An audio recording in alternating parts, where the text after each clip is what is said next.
Madame Bovary. Part 1. Chapter 7. She thought, sometimes, that, after all, this was the happiest time of her life, the honeymoon, as people called it, to taste the full sweetness of it. It would have been necessary doubtless to fly to those lands with sonorous names where the days after marriage are full of laziness most suave. In post-chaises behind blue silken curtains to ride slowly up steep road, listening to the song of the postilion re-echoed by the mountains, along with the bells of goats and the muffled sound of a waterfall, at sunset on the shores of gulfs to breathe in the perfume of lemon trees, then in the evening on the villa terraces above, hand in hand to look at the stars, making plans for the future. It seemed to her that certain places on earth must bring happiness, as a plant peculiar to the soil, and that cannot thrive elsewhere. Why could not she lean over balconies in Swiss chalets, or enshrine her melancholy in a Scotch cottage, with a husband dressed in a black velvet coat with long tails and thin shoes, a pointed hat and frills? Perhaps she would have liked to confide all these things to someone. But how tell an undefinable uneasiness, variable as the clouds, unstable as the winds? Words failed her, the opportunity, the courage. If Charles had but wished it, if he had guessed it, if his look had but once met her thought, it seemed to her that a sudden plenty would have gone out from her heart, as the fruit falls from a tree when shaken by a hand. But as the intimacy of their life became deeper, the greater became the gulf that separated her from him. Charles's conversation was commonplace as a street pavement, and everyone's ideas trooped through it in their everyday garb, without exciting emotion, laughter, or thought. He had never had the curiosity, he said, while he lived at Rouen, to go to the theater to see the actors from Paris. He could neither swim, nor fence, nor shoot, and one day he could not explain some term of horsemanship to her that she had come across in a novel. A man, on the contrary, should he not know everything, excel in manifold activities, initiate you into the energies of passion, the refinements of life, all mysteries? But this one taught nothing, knew nothing, wished nothing. He thought her happy, and she resented this easy calm, this serene heaviness, the very happiness she gave him. Sometimes she would draw, and it was great amusement to Charles to stand there bolt upright and watch her bend over her cardboard, with eyes half closed the better to see her work, or rolling, between her fingers, little bread pellets. As to the piano, the more quickly her fingers glided over it the more he wondered. She struck the notes with aplomb, and ran from top to bottom of the keyboard without a break. Thus shaken up, the old instrument, whose strings buzzed, could be heard at the other end of the village when the window was open. And often the bailiff's clerk, passing along the highroad bare-headed and in list slippers, stopped to listen, his sheet of paper in his hand. Emma, on the other hand, knew how to look after her house. She sent the patients' accounts in well-phrased letters that had no suggestion of a bill. When they had a neighbor to dinner on Sundays, she managed to have some tasty dish, piled up pyramids of greengages on vine leaves, served up preserves turned out into plates, and even spoke of buying finger glasses for dessert. From all this much consideration was extended to Bovary. Charles finished by rising in his own esteem for possessing such a wife. He showed with pride in the sitting room 2 small pencil sketches by her that he had had framed in very large frames, and hung up against the wallpaper by long green cords. People returning from Mass saw him at his door in his wool work slippers. He came home late, at 10 o'clock. At midnight sometimes. Then he asked for something to eat. And as the servant had gone to bed, Emma waited on him. He took off his coat to dine more at his ease. He told her, one after the other, the people he had met, the villages where he had been, the prescriptions he had written, and, well pleased with himself, he finished the remainder of the boiled beef and onions, picked pieces off the cheese, munched an apple, emptied his water bottle, and then went to bed, and lay on his back and snored, as he had been for a time accustomed to wear nightcaps.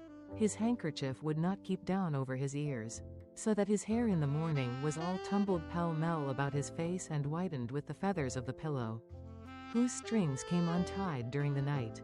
He always wore thick boots that had 2 long creases over the instep running obliquely towards the ankle, while the rest of the upper continued in a straight line as if stretched on a wooden foot. He said that was quite good enough for the country. His mother approved of his economy, for she came to see him as formerly when there had been some violent row at her place, and yet Madame Bovary Sr. seemed prejudiced against her daughter-in-law. She thought her ways too fine for their position, the wood, the sugar, and the candles disappeared as at a grand establishment, and the amount of firing in the kitchen would have been enough for 25 courses. She put her linen in order for her in the presses, and taught her to keep an eye on the butcher when he brought the meat. Emma put up with these lessons. Madame Bovary was lavish of them, and the words daughter and mother were exchanged all day long, accompanied by little quiverings of the lips, each one uttering gentle words in a voice trembling with anger. In Madame de Buc's time the old woman felt that she was still the favorite, but now the love of Charles for Emma seemed to her a desertion from her tenderness, an encroachment upon what was hers, and she watched her son's happiness in sad silence, as a ruined man looks through the windows at people dining in his old house. She recalled to him as remembrances her troubles and her sacrifices, and, comparing these with Emma's negligence, came to the conclusion that it was not reasonable to adore her so exclusively.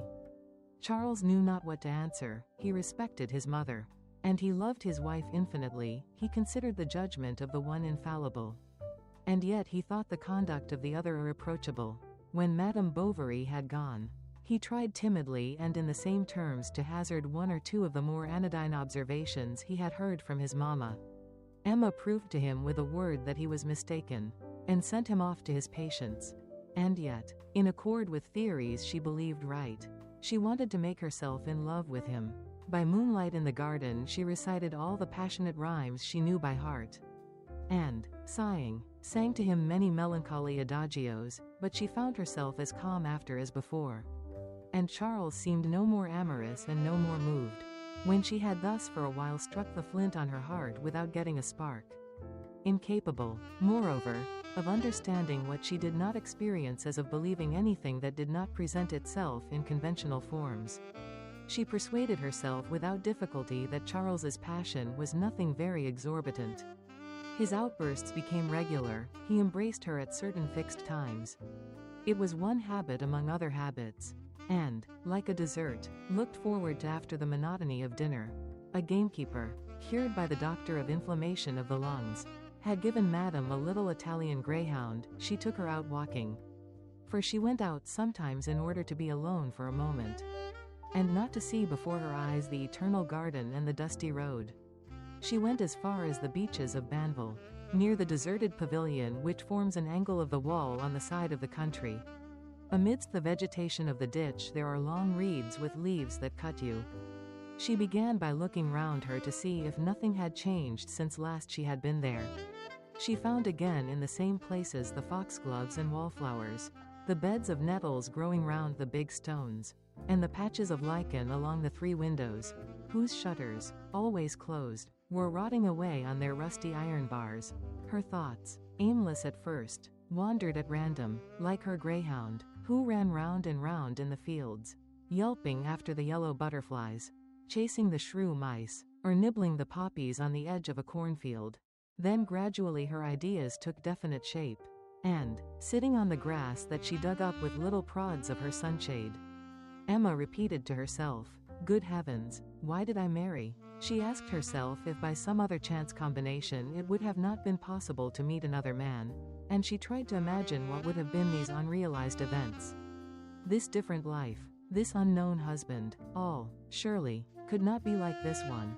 He might have been handsome, witty, distinguished, attractive, such as, no doubt, her old companions of the convent had married. What were they doing now? In town, with the noise of the streets, the buzz of the theaters and the lights of the ballroom. They were living lives where the heart expands, the senses bourgeon out, but she, her life was cold as a garret whose dormer window looks on the north. And Ennui, the silent spider, was weaving its web in the darkness in every corner of her heart. She recalled the prize days, when she mounted the platform to receive her little crowns, with her hair in long plaits. In her white frock and open prunella shoes she had a pretty way. And when she went back to her seat, the gentlemen bent over her to congratulate her. The courtyard was full of carriages. Farewells were called to her through their windows, The music master with his violin case bowed in passing by. How far all of this? How far away? She called Jally, took her between her knees, and smoothed the long delicate head, saying, "Come, kiss mistress, you have no troubles." Then noting the melancholy face of the graceful animal, who yawned slowly, she softened, and comparing her to herself, spoke to her aloud as to somebody in trouble whom one is consoling. Occasionally there came gusts of winds, breezes from the sea rolling in one sweep over the whole plateau of the Cox country, which brought even to these fields a salt freshness. The rushes, close to the ground, whistled, the branches trembled in a swift rustling, while their summits, ceaselessly swaying, kept up a deep murmur. Emma drew her shawl round her shoulders and rose. In the avenue a green light dimmed by the leaves lit up the short moss that crackled softly beneath her feet. The sun was setting, the sky showed red between the branches, and the trunks of the trees, uniform, and planted in a straight line, seemed a brown colonnade standing out against a background of gold. A fear took hold of her, she called Jally, and hurriedly returned to Toasties by the high road, threw herself into an armchair, and for the rest of the evening did not speak. But towards the end of September something extraordinary fell upon her life. She was invited by the Marquis d'Andervilliers to Vaubyessard, Secretary of State under the Restoration. The Marquis, anxious to re-enter political life, set about preparing for his candidature to the Chamber of Deputies long beforehand. In the winter he distributed a great deal of wood, and in the Conseil General always enthusiastically demanded new roads for his arrondissement. During the dog days he had suffered from an abscess, which Charles had cured as if by miracle by giving a timely little touch with the lancet. The steward sent to Toasties to pay for the operation reported in the evening that he had seen some superb cherries in the doctor's little garden. Now cherry trees did not thrive at Vaubyessard. The Marquis asked Bovary for some slips, made it his business to thank his personally, saw Emma, thought she had a pretty figure, and that she did not bow like a peasant, so that he did not think he was going beyond the bounds of condescension, nor, on the other hand, making a mistake, in inviting the young couple.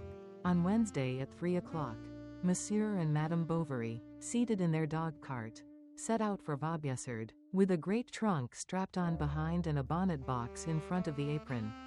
Besides these Charles held a bandbox between his knees. They arrived at nightfall, just as the lamps in the park were being lit to show the way for the carriages.